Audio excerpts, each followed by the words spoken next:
Hello everyone, welcome to maths with Mansi.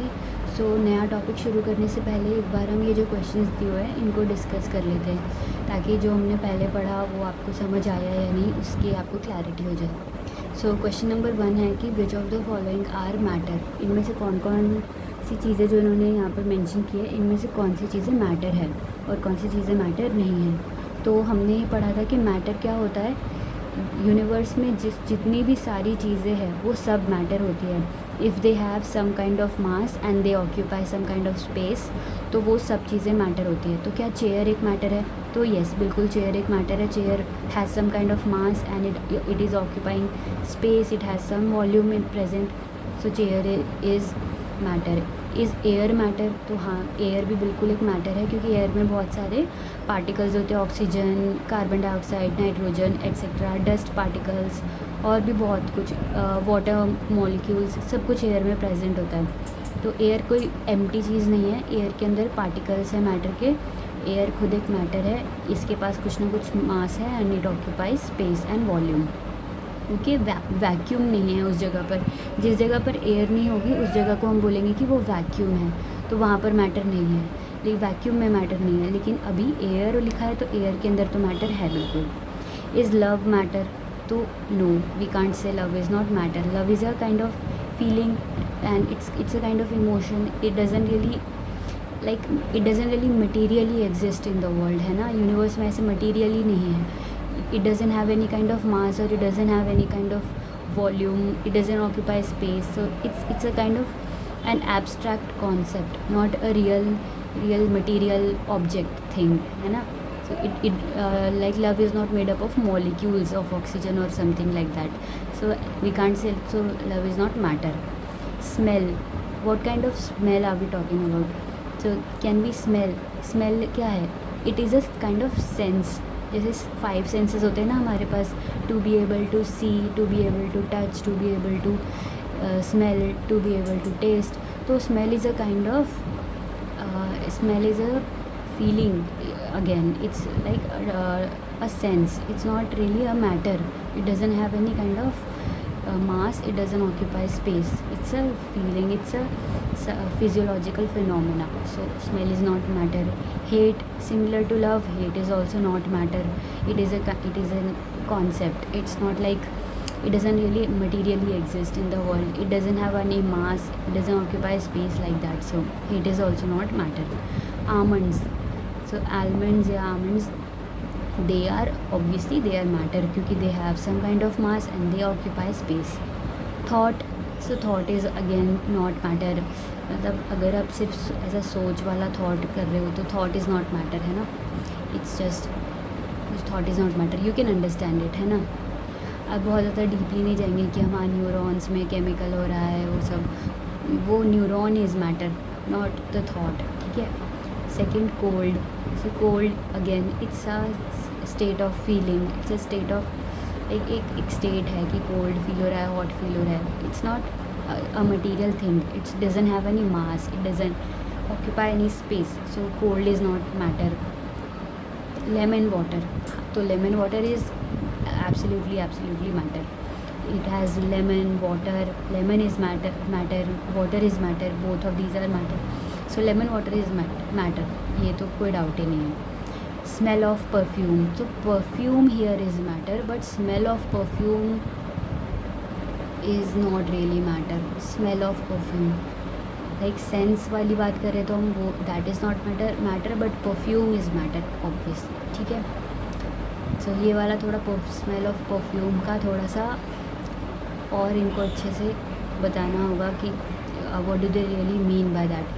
If they are only talking about the sense of smell then it is not matter, but they are if they saying कि आप इधर बैठे हो और दूर आपके living room में smell आ रही है परफ्यूम की, तो हाँ वो एज अ मैटर वो परफ्यूम उड़ के आ रहा है वहाँ पर, तो perfume basically is matter. Okay, so second question, give reason for the following observation. The smell of hot sizzling food reaches you several meters away, but to get the smell from cold food you have to go close. ऐसा क्यों? So ये हमने discuss किया था पहले वाली videos में, आप प्लीज़ पुरानी वीडियोज़ ज़रूर देखो, बिकॉज मैंने बहुत अच्छे से एक्सप्लेन किया है उसमें, आपको अच्छे से समझ आ जाएगा व्हाट इज़ दिस सेइंग तो हमने वाटर वाला और अगरबत्ती वाला एग्जाम्पल पढ़ा था, उससे आपको कम्प्लीटली समझ आ जाएगा। तो अभी भी मैं समझा देती हूँ थोड़ा। सो फूड को जब हम हीट कर रहे हैं तो फूड एक मैटर है, एंड मैटर की हमने कैरेक्टरिस्टिक पढ़ी थी कि मैटर के particles are continuously moving. So particles of matter are continuously moving. तो जब खाना ठंडा पड़ा रहेगा तो भी उसके पार्टिकल्स तो मूव करते रहेंगे, तो वो लेकिन उनके पास इतनी एनर्जी नहीं होती कि वो बहुत दूर तक मूव कर ले। उनके पास थोड़ी बहुत एनर्जी होती है, तो you have to go close to the food item to smell. लेकिन when we heat up the food, तो उस फूड के पार्टिकल्स के पास जो ऑलरेडी काइनेटिक एनर्जी थी उसमें हमने हीट एनर्जी और दे दी। So the overall energy of the food particles increases quite a lot. तो फिर वो जो मूव कर रहे थे पहले, वो अब और तेज़ मूव करने लगते हैं। सो जो पार्टिकल्स थे वो बहुत दूर तक भाग सकते हैं। मतलब अब आपको you don't have to go close to the food to smell it.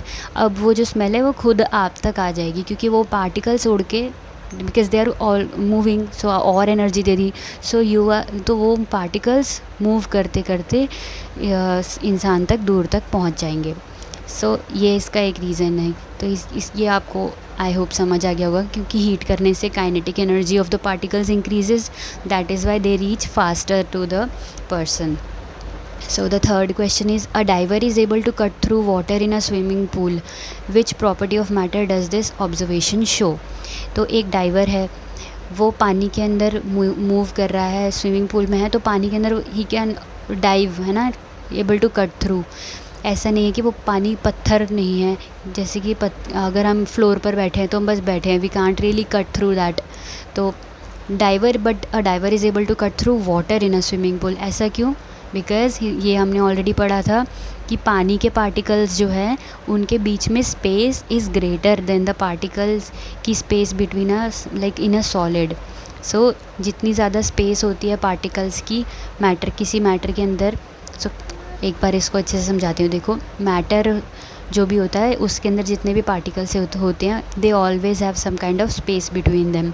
तो जितनी ज़्यादा स्पेस होगी उसके हिसाब से हमें पता चलेगा स्टेट कौन सा है।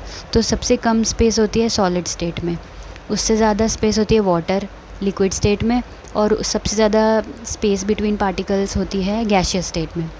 तो a diver is able to cut through water, क्योंकि वाटर में जो पार्टिकल्स हैं उनके बीच में space is a lot is greater, तो इसीलिए he can very easily cut through that. Okay, and the final question is कि what are the characteristics of the particles of matter. तो इसके ऊपर तो हमने पूरी वीडियो ही बना दी थी, so you can go check that out. और 3 प्रॉपर्टीज़ पढ़ी थी हमने। तो कौन कौन सी प्रॉपर्टीज़ थी वो, कि the particles of matter are continuously moving, the particles of matter have space between them, and the particles of matter attract each other, तभी वो मैटर एग्जिस्ट करता है।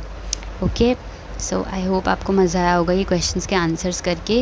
And please let me know अगर आपको कोई क्वेरी है, ask in the comment sections. And okay, I hope you are enjoying. ठीक है, नेक्स्ट वीडियो में मिलते हैं अब। तो ओके, बाय, थैंक यू।